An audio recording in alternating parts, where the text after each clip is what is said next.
Olá, sejam bem-vindos ao nosso programa Pão Nosso em Família.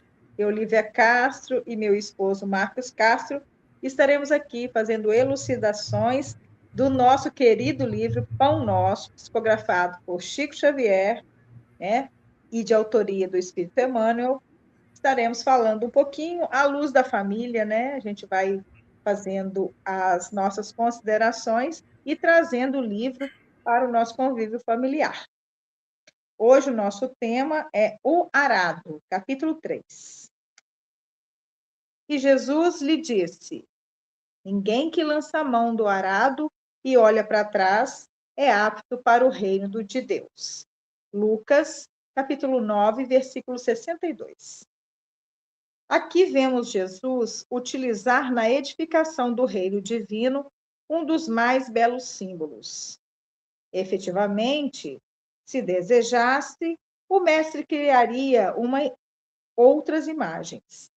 Poderia reportar-se às leis do mundo, aos deveres sociais, aos textos da profecia, mas prefere fixar os ensinamentos em bases mais simples.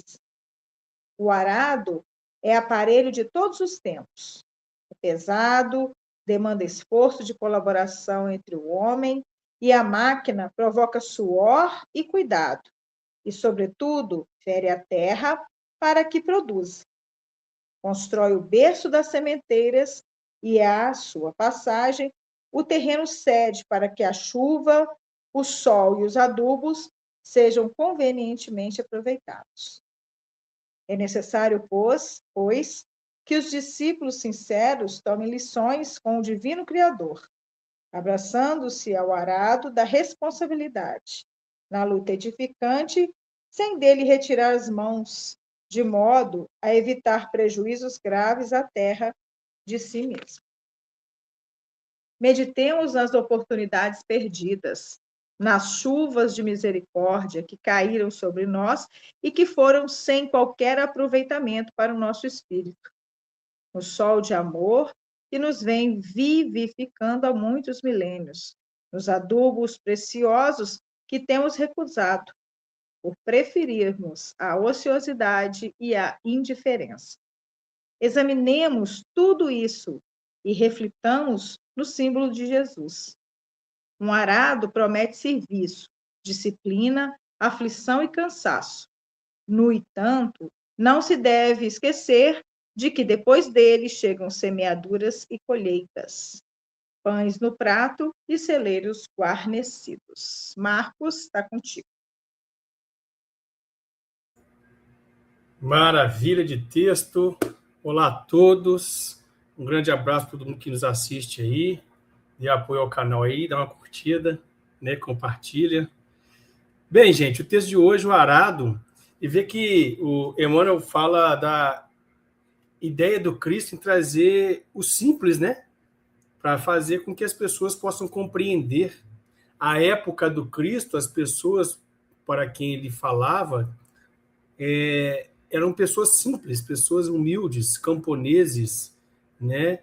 Eram pessoas que cuidavam dos seus cordeiros, suas ovelhas, com plantações. Então não adiantaria ele ficar falando de forma rebuscada, falando das leis de Deus, o pessoal mais simples não tinha acesso, não tinha esse conhecimento mais profundo. E ele traz o exemplo do arado. O arado pesado, o arado que demanda esforço, claramente denotando para nós a ideia de que a vida encarnada seria dessa forma, com bastante esforço e pesada, né? E ele traz para a gente ainda que o arado tem importância da semeadura, ele fere a terra para a semeadura, né? Colocamos a semente para a chegada da chuva, do sol e do adubo. Olha que importância desse exemplo. Olha a importância de nós queremos praticar o que é certo e no exemplo que onde a gente estiver, na família, no trabalho, qualquer ambiente que a gente estiver, quando nós praticamos o que é certo, às vezes o que é certo pode até machucar algumas pessoas, mas vai chamar atenção. E ela vai te perguntar, mas por que você escolheu isso? Por que você escolheu esse caminho que é muito mais difícil? traga o arado, porque demanda esforço, é mais difícil, é suado. Então, para trabalhar com arado, a gente precisa de ter a ideia de que deveremos prestar um serviço que exige muita disciplina. Por vezes as mãos vão se machucar, vai haver aflição, porque o esforço é tão grande e até o cansaço. Isso, trazendo para a nossa vida, ocorre aos montes, na nossa lida diária. Pegarmos o exemplo de um trabalho ou de um ambiente familiar, ou até a vida inteira que nós tivemos, se for olhar para trás, vai ver essa questão. Né? Então, trabalhar com o arado demonstra claramente a vida encarnada. E eu acho até interessante a gente trazer aqui para a conversa o próprio trecho de Lucas, né, que ele anotou aqui sobre Cristo. E Jesus lhe disse: ninguém que lança a mão do arado e olha para trás é apto para o reino de Deus. Por que isso, gente? Não adianta ficar querendo se exaltar, falando: olha o trabalho que eu já fiz, olha como é que eu sou bom. Continue no esforço constante, continue lutando, continue trabalhando. Ao final, a colheita vai vir. E não faça esperando que a colheita vai vir. Faça a simples sensação de estar podendo servir a Deus, servir ao próximo, servir ao irmão. Você vai estar claramente evoluindo, se iluminando e ajudando cada vez mais o ambiente que você for crescer. Eu achei maravilhoso o arado, o exemplo do arado do Cristo e a orientação de Emmanuel. Lívia? É isso mesmo. Trazendo aqui para o nossa ideia, né, da família, né, eu penso o seguinte, que, igual o Marcos falou, que o arado seria nossa encarnação mesmo. Deus vai mandar dificuldades, logicamente, né, que são através delas, né, que a gente consegue evoluir. A gente não consegue evoluir. Deus não vai te dar tudo pronto. Deus não vai dar para a gente tudo pronto. Ah, mas é porque eu fui no centro espírita, ou eu fui na igreja, ou eu fui num templo, que eu fiquei lá rezando em jejum, mas eu não me melhorei nada, não adiantou nada, né? Você não carregou o seu arado, você não cultivou o solo com aquele arado. E nem sempre a gente consegue olhar as nossas dificuldades do dia a dia como degraus de preciosos ensinamentos, né? O arado é esse trabalho árduo, todo dia. Se a gente for pensar em família, quantos filhos difíceis a gente tem, né? Quantas pessoas que têm desafios imensos com filhos, que muitas vezes são, né, filhos e pais são adversários, que estão aí encarnados como pais e filhos para poder, né, reatar esse laço, essa ligação de laço de amor entre inimigos. Olha que jornada complicada, difícil. Pega a mão nesse arado e vai cultivando a terra, porque no final colhe frutos. E saber também, a gente saber também prestar atenção no que Deus está mandando para a gente, como as chuvas de bênção que ele coloca muito bem aqui, ó.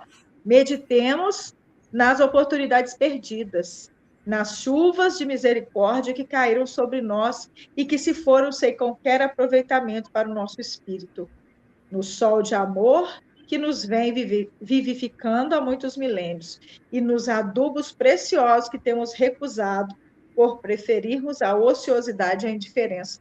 Quantas famílias que a gente vê, né, Marcos? A gente fala que está até dentro da nossa família, né? Todo mundo tem uma família que tem alguns desafios assim, todo mundo tem.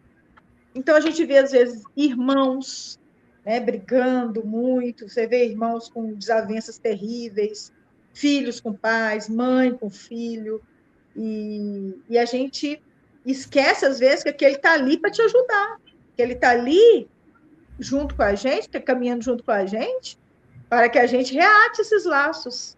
E Deus manda essas chuvas de bênção. Manda, às vezes, um pensamento positivo, mas que você prefere não escutar. Manda uma intuição de ir lá fazer as pazes ou perdoar, mas você prefere deixar passar isso em branco, né? Quantas pessoas que se dizem religiosas, muito religiosas, de qualquer religião que seja, né? Não sai de dentro do do centro espírita, ou da igreja, ou do templo, igual eu falei, mas que não conseguem arar o seu terreno, né? A gente tinha falado até no programa passado, né, que as nossas palavras não adiantam se a gente não vivenciar aquilo que a gente prega. Então, dentro da nossa família, a gente vivencia aquilo que a gente deve vivenciar, aquilo que a gente prega, até porque a nossa família, eu lembro do Guaraci falando isso, Guaraci Silveira, um grande amigo nosso, hoje já palestrante, escritor, hoje já se encontra no plano espiritual. E Guaraci falava muito, a nossa família é o nosso laboratório diário, porque é lá que estão as nossas, né, diferenças, é lá que estão nossos inimigos, nossos amores, todos encarnados aí, para quê? Para melhorar. Tá? Todo mundo voltar, né, a se amar novamente, os nossos desafios estão ali. Então, dentro desse laboratório, a gente tem que aprender, né, com esse arado, não soltar a mão no arado, porque no futuro, né, essa semeadura que a gente plantou, a gente vai colher. Agora, se a gente soltou o arado, não plantou nada, o que a gente vai colher depois, né? Que a gente possa, né, Marcos, aprender com mais esse texto maravilhoso de Emmanuel, que é o arado, né? A gente possa aprender e modificar um pouquinho que seja a nossa vida, porque é muito difícil a gente modificar tudo de uma vez só. Então, a gente faça um pouquinho de cada vez, um pouquinho só.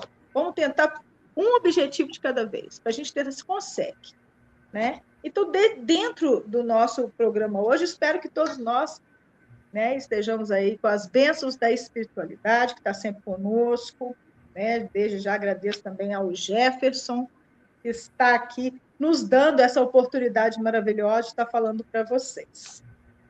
Suas despedidas, suas considerações finais, Marcos. Considerações finais é ótimo, hein, Lê? É ótimo. Não tem nada que complementar na sua fala, é só relembrar a turma que os desafios, dificuldades só existem porque a gente precisa crescer. São provocações do alto. Se a gente já soubesse, não precisava passar por aquilo. Então, tudo tem um fim útil na nossa vida. Tudo tem um propósito. Então, se está difícil, para analisar, tenta observar. Chama o esposo, o irmão, o seu marido, o seu filho. Vamos discutir isso junto, vamos observar junto, vamos trabalhar em família, em conjunto. Todo mundo cresce, né? Então, para observar. Nada é feito para o mal do homem. Tudo é feito para o engrandecimento, né? E a gente vai atingir gradativamente a nossa iluminação, desde que queremos ter humildade de reconhecer a nossa dificuldade e abertura para aprender, né? Tá bom, muito obrigado. Certo. Que Deus nos abençoe, né? Que os espíritos bondosos estejam com todos aí e até o próximo programa, se Deus quiser. Grande abraço. Grande abraço a todos e até o próximo programa. Tchau.